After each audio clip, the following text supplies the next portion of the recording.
Sword and Sanctuary is a 2D platformer reminiscent of the Dark Souls series.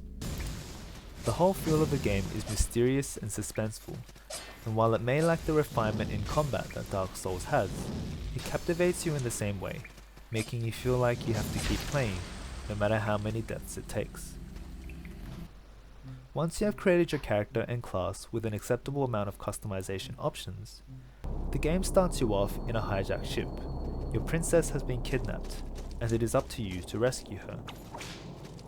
I've always enjoyed this kind of storytelling. Rather than giving you lines and lines of dialogue and narrative to get you up to speed with the history of the world, it starts you off as a stranger, like the player themselves, and you uncover mysteries piece by piece.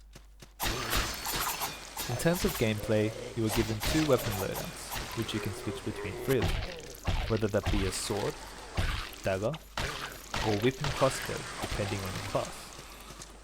If your loadout has a ranged attack, you generally cannot guard or parry, giving you a nice balance of moves at your disposal. With these games though, it is more about the types of enemies you face and the sense of accomplishment you get from finally taking down your enemy.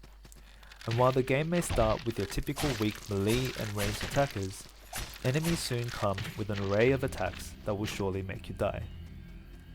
Enemies drop gold for buying items from NPCs, and salt, which you can use to level up your character. However, each time you die, you will lose a percentage of your gold and all your salt, and you will have to kill the enemy that killed you to get your salt back. You will also come across a variety of items along the way, ranging from tools for attacking to armor. Instead of picking up potions, you are given a designated amount of potions every time you go to a sanctuary, depending on your skill level.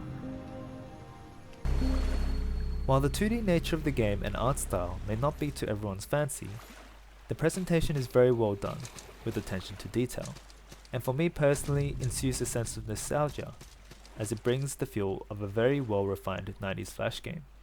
The settings are dark and grim, but at the same time beautiful, the subtle weather effects, and a masterful use of lighting. Music is eerie and mysterious, and cuts in and out with expertise, where sometimes you can only hear the lonely taps of your footsteps, and the gentle breeze flowing by. While during boss battles, music is intense and engaging, putting you right into the "I'll get you this time" mentality. If you're looking for a punishing game with RPG elements at a cheap price while waiting for the release date of Dark Souls 3, I recommend taking up this game.